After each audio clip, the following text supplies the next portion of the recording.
안녕하세요. 오랜 세월 살면서 몸과 마음을 가다듬는 길을 이야기해온 사람입니다. 오늘은 나이 들어서 뒤 시절을 기쁘게 누리기 위해서 꼭 덜어내야 할 5가지를 두루 살펴보려 합니다. 제 말투가 조금 수다스러울 수도 있는데 편히 들으시면서 나는 과연 어떤가 하고 떠올려 보시면 좋겠습니다. 먼저, 나이 들면 누구나 생각하는 게 있죠. 나는 뒤 시절을 어떻게 보내야 하지? 몸은 괜찮을까? 함께 걸어갈 사람은 있을까? 모아놓은 돈은 부족하지 않을까? 하고 말이죠. 사람에 따라 아주 소중히 여기는 바탕이 다를 수 있어요. 어떤 이는 몸의 튼튼함을 우선으로 두고 어떤 이는 주머니 사정을 더 걱정하기도 하며 어떤 이는 벗들과 어울려 웃는 시간을 가장 귀하게 여깁니다. 그래도 여러 사람이 입을 모아 이야기하는 공통된 흐름이 있으니 어느 정도 덜어낼 건 덜어내야 뒤 시절이 편안해진다라는 겁니다. 그러면 도대체 무엇을 덜어내야 하느냐? 제가 오늘 5가지를 풀어보겠습니다. 제가 얘기하는 동안 난 이 부분 잘하고 있나? 아니면 조금 바꿔야 되나? 하고 마음으로 곱씹어 보시면 좋겠습니다.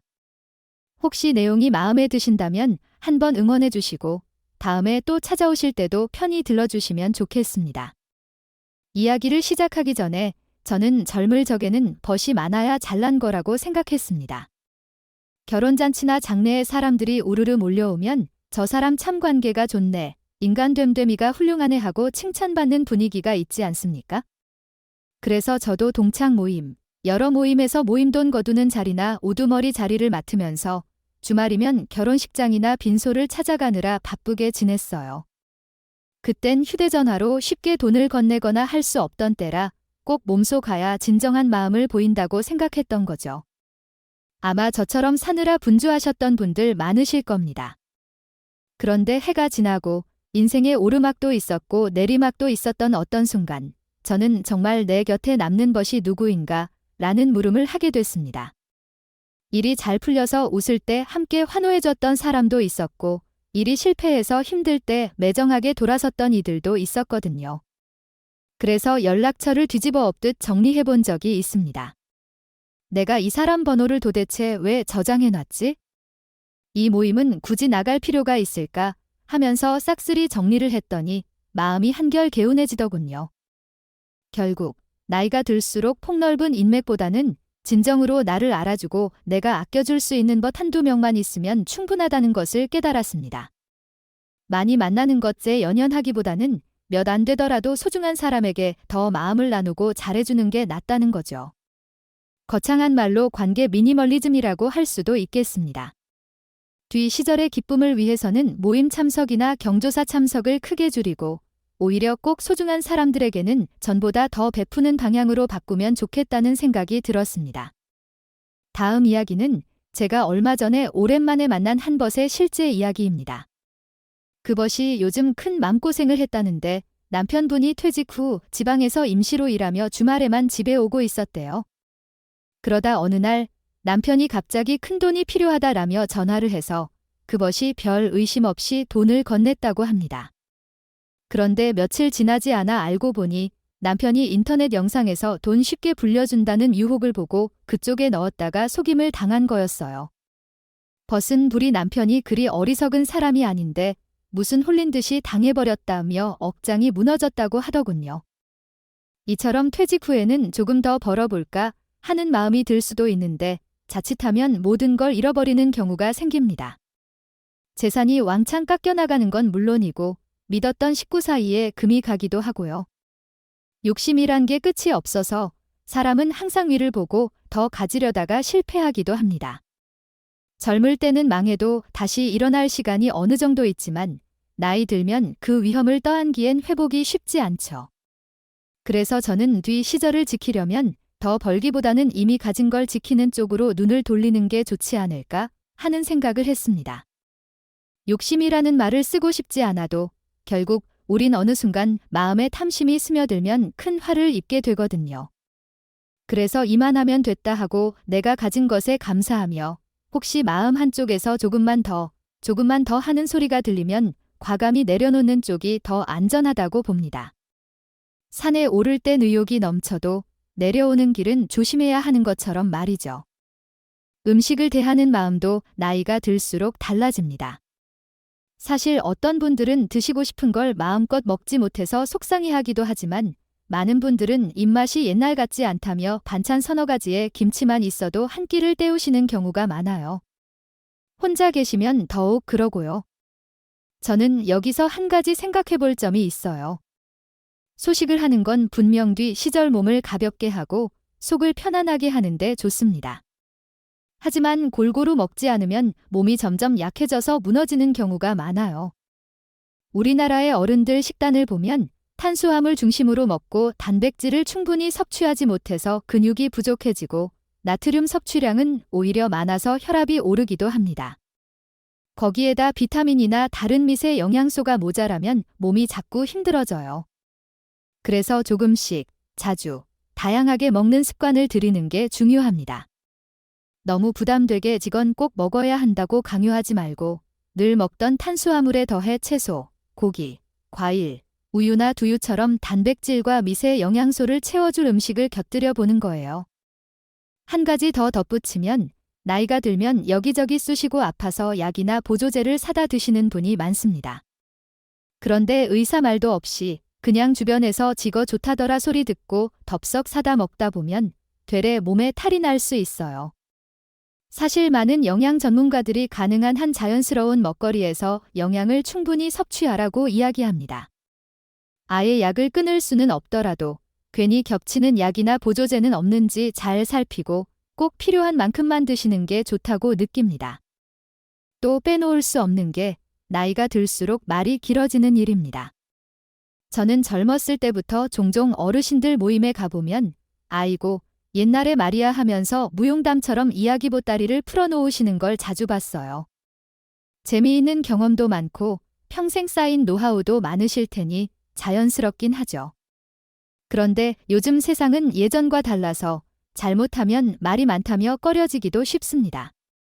어떤 어르신은 바깥 세상 일들은 잘 모르겠고 그냥 내 말 들어라. 내가 다 겪어봤으니 맞다 하고 강하게 밀어붙이시다가 젊은 사람들 사이에서 꼰대라고 불리며 외면받기도 합니다. 이렇다 보니 나이 들수록 말수를 줄이고 쓸데없는 간섭은 삼가는 게 자신을 지키는 길이 될 수 있어요. 특히 요즘은 길거리에서 담배 피우는 젊은이들에게 괜히 한마디 했다가는 해코지를 당할 수도 있고 도서관에서 시끄럽게 떠드는 애들에게 주의를 줬다가 대들면 곤란해지기도 하잖아요. 이게 정말 안타깝고 씁쓸한 현실이지만 어느 정도는 나는 이제 흘려보내겠다 하고 받아들이는 게 나를 안전하게 지키는 방법일 수 있습니다. 물론 가르침을 주고 싶고 다른 길로 이끌고 싶은 마음이 드는 건 자연스러운 일이에요. 특히 어르신들은 세상 경험이 많으니 저 아이들이 겪을 시행착오를 조금이라도 덜어주고 싶다는 선의가 있을 테죠. 하지만 듣는 쪽이 그걸 달갑게 여기지 않으면 결국 말하는 쪽만 마음 상하고 마는 겁니다.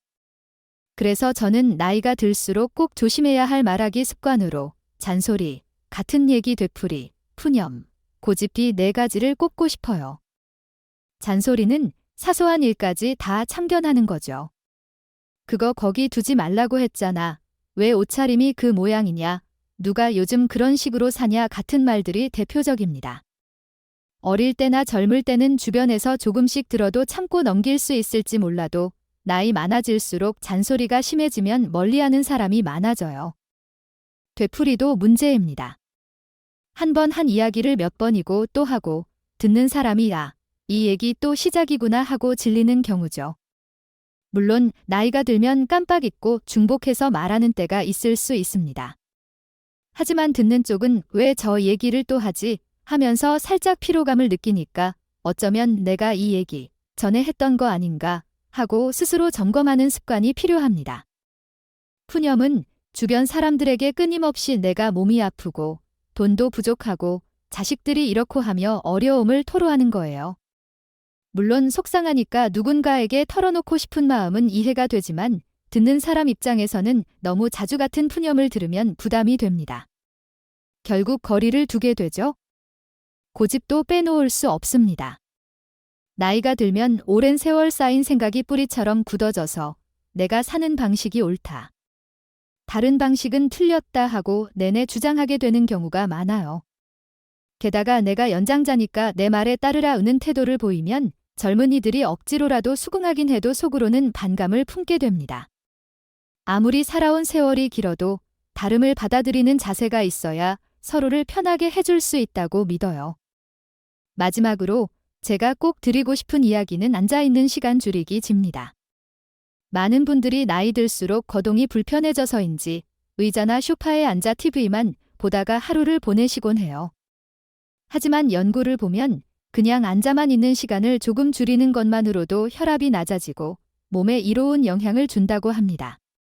꼭 크게 운동을 해야 하는 게 아니라 다리 힘을 쓰고 서 있는 시간이 조금만 늘어나도 달라진다는 거예요. 특히 나이가 많은 분들은 힘든 운동을 갑자기 시작하기 어렵잖아요. 그럴 땐 앉아있는 시간을 덜어낸다라고 생각해보면 괜찮습니다.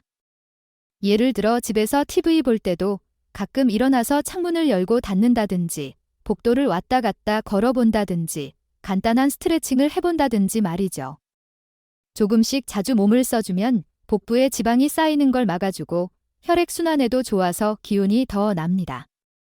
나무도 쓰지 않으면 썩고 쇠붙이도 놓아두면 녹슨다고 하지 않습니까? 사람 몸도 마찬가지라고 생각합니다.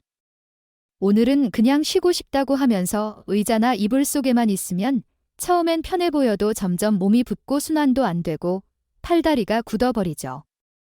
그래서 아주 작은 습관이라도 좋으니 하루 전체 중에 앉아있는 시간을 30분, 1시간이라도 줄이는 쪽으로 바꿔보시면 좋겠습니다. 특히 뒤 시절에 많이 듣는 이야기 중 하나가 나이 들어서 허리 굽고 다리 힘이 부족해지니 밖에 나가기가 싫어지더라 하는 건데요. 사실 그럴수록 더 나가서 걸어야 근력이 덜 떨어집니다. 무리하게 등산을 하라는 게 아니라 동네 한 바퀴 산책이라도 자주 하는 게 좋아요. 혹은 집안에서 손자 손녀와 간단히 놀아주면서 걸어 다니거나 뒷마당이 있다면 텃바디를 조금씩 해보는 것도 큰 도움이 됩니다. 결국 나이가 들수록 덜어내야 할 것들 다시 정리하자면 이렇습니다. 첫째로 지나친 만남과 얽힘을 덜어내고 소중한 것 한두 명에게 진심으로 잘해주자. 둘째로 지나친 탐심을 덜어내고 이미 가진 것에 감사하며 지키자. 셋째로 몸에 들어가는 먹거리를 신중하게 골라 뱃속을 편하게 하되 기본 영양을 놓치지 말자. 넷째로 불필요한 말들, 잔소리, 같은 얘기 반복, 푸념, 고집을 줄이자. 마지막으로 오래 앉아만 있는 습관을 버리고 자주 일어나 움직여보자. 사실 어떤 분들은 제이, 말은 쉽지만 내 상황은 달라서 안 돼 하고 생각하실 수도 있어요. 그러나 작은 변화 하나라도 실천해보면 의외로 삶이 조금씩 달라진다는 걸 느낄 때가 있습니다. 예를 들어 하루 종일 TV 앞에 앉아 보내던 시간을 조금 덜어내고 집 앞을 살짝 걸었다가 오면 그날 밤 잠자리에 들 때야 그래도 오늘 내가 조금 움직였구나 하면서 스스로 뿌듯해지기도 하거든요. 또 수많은 모임에 참석하느라 매주 주말을 허덕였던 분이라면 이번 주엔 쉬겠다며 과감히 빠져보세요. 그럼 몸도 쉬고 마음도 가벼워질 겁니다. 그 시간에 진짜 친한 벗과 차 한잔하며 이야기를 나누면 훨씬 깊은 소통이 될 수도 있고요. 젊을 땐 인맥이 많아야 든든하다 느낄 수 있어도 뒤 시절엔 오히려 너무 많은 사람을 감당하기 어려울 때도 있습니다. 소수에게 진심으로 집중하는 편이 서로에게 이롭다는 걸 제 나이가 되면 절로 깨닫게 되더라고요. 한편 말을 줄이라고 하면 그러면 어르신들은 그냥 입 다물고 있어야 하나 하고 섭섭해하실 수도 있습니다.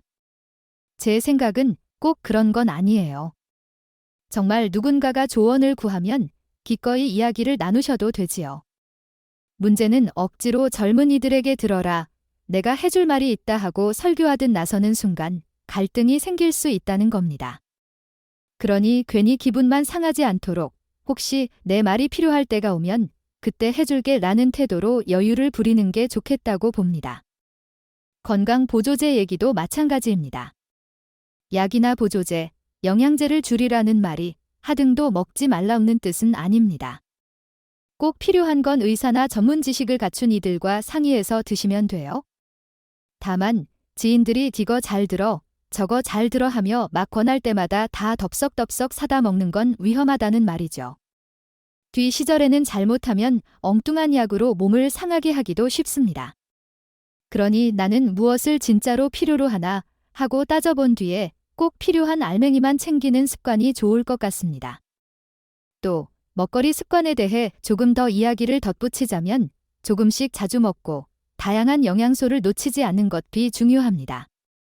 옛날 분들은 밥 중심 식사를 오래 해오셨기에 반찬이 줄어들면 단백질과 미네랄, 비타민이 부족해지기 쉽잖아요. 조금 귀찮아도 한 번에 많은 양이 아니라도 달걀 한 알이나 두유 한 잔, 혹은 두부나 살코기 같은 걸 틈틈이 드셔보시는 거죠. 괜히 입맛 없어서 굶다가 밤에 배고파서 라면만 드시는 습관은 몸에 부담이 될 수 있으니 가급적 피하는 게 좋습니다. 제가 실제로 90 넘어 장수하시는 분들을 인터뷰하거나 만나보면 대부분 앉아있기보다는 슬슬 걸어 다니시고 밥도 한꺼번에 잔뜩 먹지 않고 자주 나눠 드시며 사람들한테 잔소리하기보다는 그냥 에이, 뭐 그럴 수도 있지 하면서 웃고 넘깁니다. 그리고 모임을 무작정 많이 다니기보다는 정말 친하고 마음 맞는 사람과 가끔씩 만나 차도 마시고 가볍게 식사도 나누고요. 이 모든 게 덜어낼 건 덜어내고 진짜 중요한 것에 집중한다는 태도와 연결되더라고요. 결국 나이 든 뒤에 기쁨이란 것도 생각해보면 이렇습니다.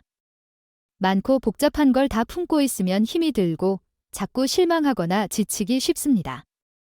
오히려 이제 내 앞날이 얼마나 남았다고 무엇을 더 끌어모으려 하나 지금 이 순간 소박한 즐거움을 누리고 지킬 건 지키면서 내가 진짜로 좋아하는 사람들과 편하게 웃고 말아야지 하는 마음자리가 깔려야 편안한 웃음이 나오는 것 같아요. 게다가 세상 돌아가는 속도도 빠르고 젊은 사람들의 문화도 우리 때와는 아주 다르니 거기 괜히 발맞춰 가려고 억지로 애쓰다 보면 스트레스만 쌓입니다. 차라리 한 발 뒤로 물러서서 그래, 세상은 이렇게 변했구나. 난 내 템포대로 살고 저 사람들은 저대로 살아가겠지 하고 가볍게 바라보는 게 훨씬 마음이 부드러워진다고 느낍니다. 이 글이나 영상을 보시는 분들 중엔 아직 60 전이신 분들도 계실 거예요. 난 아직 젊으니 이 얘기는 나중 일이다라고 생각할 수도 있지만 사실 미리미리 알면 좋다고 저는 생각해요. 언제 어떻게 인생이 흘러갈지 모르고 또 요즘은 50대만 돼도 퇴직, 은퇴 같은 말을 많이 듣습니다. 그러니 미리 대비하고 마음가짐을 다잡으면 훗날에 훨씬 편안하겠죠. 제가 늘 강조하는 게 아무리 주변에서 좋은 말을 해줘도 내 스스로 깨닫지 않으면 소용없다입니다. 결국 생활 습관도 마음 씀씀이도 언젠가는 본인이 그래, 이제 정말 바꿔야겠다 하고 결심해야 변화가 일어납니다. 그래서 오늘 제 이야기가 그 결심을 하시는데 조금이나마 도움이 되었으면 좋겠다는 바람입니다. 덧붙여서 저는 이런 말을 하곤 합니다. 나이가 든다는 건 해질녘 하늘을 보는 것과도 같다. 해질녘은 짧지만 아름다운 빛깔을 품고 있잖아요. 하루 중 가장 빛 고운 시간이기도 하고요. 마찬가지로 뒤 시절에도 나름의 빛과 여유가 있습니다. 다만 그 빛과 여유를 누리고 싶다면 불필요한 짐을 내려놓아야 더 가볍게 누릴 수 있다는 거죠. 그래서 내가 꼭 붙잡고 있던 그러나 없어도 그만인 건 뭐가 있을까? 이 모임, 저 모임, 잔뜩 늘어진 연락처, 과한 욕심, 넘치는 말, 몸 움직이지 않는 습관. 이 중에서 지금 당장이라도 조금씩 덜어낼 수 있는 게 뭘까 하고 생각해 보시길 권유드립니다. 한 번에 모든 걸 바꾸긴 힘들어도 하루에 하나씩만 실천해봐도 몸과 마음이 한결 편해질 거예요. 예를 들어 이번 주말에는 굳이 나가기 귀찮은 모임은 안 갈래. 대신 내가 좋아하는 음악도 듣고 집안일도 조금 해보고 가까운 곳을 산책하며 생각을 정리해봐야지 하는 식으로 작은 결정을 내려보세요. 그게 처음엔 어색할 수도 있지만 막상 해보면 왜 진작 이렇게 살지 않았을까 싶을 만큼 편안함을 느낄 수 있을 겁니다. 이 모든 얘기를 제가 길게 떠들었지만 결국 결론은 하나입니다. 나이 들어서 기쁘려면 덜어낼 건 덜어내자. 그리고 내 몸, 내 마음, 내 벗에게는 더 애정을 쏟자. 모임과 관계를 최소화하고 꼭 필요한 사람들과는 더 많이 웃고 욕심을 줄여서 가진 것에 감사하고 음식과 약물도 꼭 필요한 만큼만 잘 챙겨 먹고 잔소리보다는 고요한 미소를 띠고 앉아있기보다는 살짝이라도 걸어보는 것, 이러한 태도들이 뭉쳐서 뒤 시절의 편안함을 만드는 게 아닐까 합니다. 여러분도 이 중 하나라도 해보시면 좋겠어요.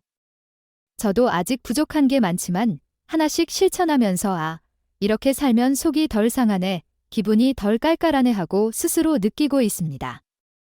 마지막으로 언젠가 제가 어떤 집에 들렀는데 그 댁 어르신께서 내가 살아보니 결국 남는 건 매일 밥 먹고 조금씩 움직이고 너무 떠벌리지 않는 일상이더라 하고 웃으며 말씀하셨습니다. 그리고는 처음엔 사람들 모인 데를 다니지 않으면 내가 뒤처지는 것 같아 불안했는데 이제 보니 그냥 내가 편한 쪽이 최고더라.